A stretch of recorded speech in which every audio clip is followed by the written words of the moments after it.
To bed every morning, you will have accomplished the first task of the day. It will give you a small sense of pride, and it will encourage you to do another task, and another, and another. And by the end of the day, that one task completed will have turned into many tasks completed.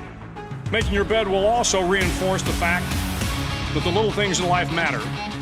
If you can't do the little things right, you'll never be able to do the big things right.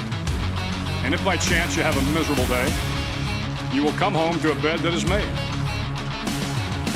that you made. And a made bed gives you encouragement that tomorrow will be better.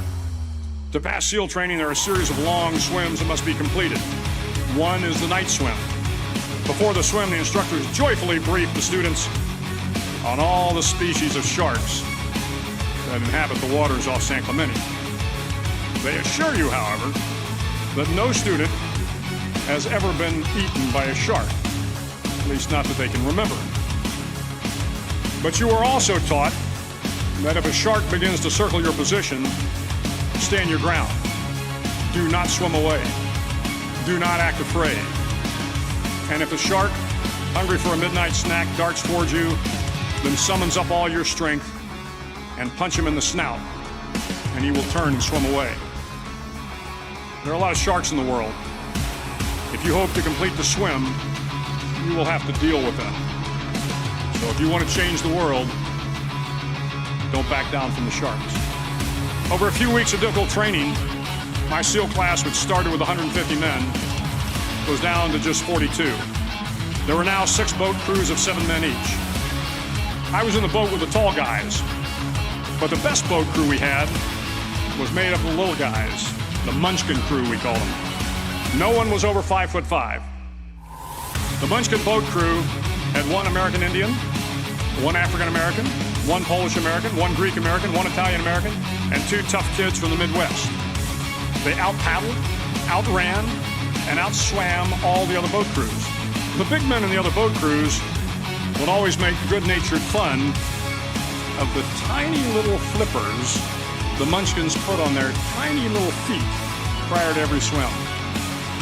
But somehow these little guys, from every corner of the nation and the world, always had the last laugh, swimming faster than everyone and reaching the shore long before the rest of us. SEAL training was a great equalizer. Nothing mattered but your will to succeed, not your color, not your ethnic background, not your education, not your social status.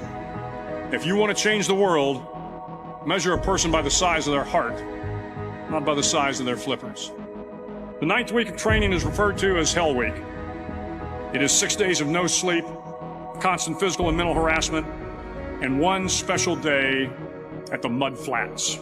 The Mud Flats are an area between San Diego and Tijuana where the water runs off and creates the Tijuana Sloughs, a swampy patch of terrain where the mud will engulf you.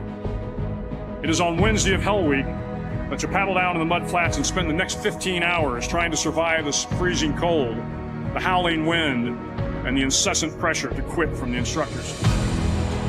As the sun began to set that Wednesday evening, my training class, having committed some egregious infraction to rules, was ordered into the mud.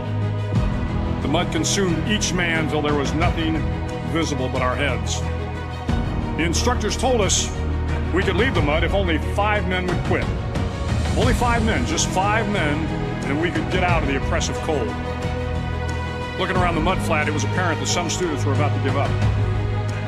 It was still over 8 hours till the sun came up. 8 more hours of bone-chilling cold. The chattering teeth and the shivering moans of the trainees were so loud, it was hard to hear anything. And then one voice began to echo through the night. One voice raised in song. The song was terribly out of tune, but sung with great enthusiasm. One voice became 2, and 2 became 3, and before long, everyone in the class was singing. The instructors threatened us with more time in the mud if we kept up singing, but the singing persisted, and somehow the mud seemed a little warmer, and the wind a little tamer, and the dawn not so far away. If I have learned anything in my time traveling the world, it is the power of hope.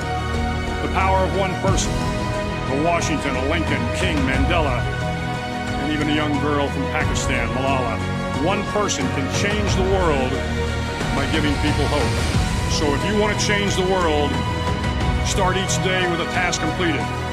Find someone to help you through life. Respect everyone. Know that life is not fair and that you will fail often. But if you take some risks, step up when the times are the toughest, face down the bullies, lift up the downtrodden, and never ever give up.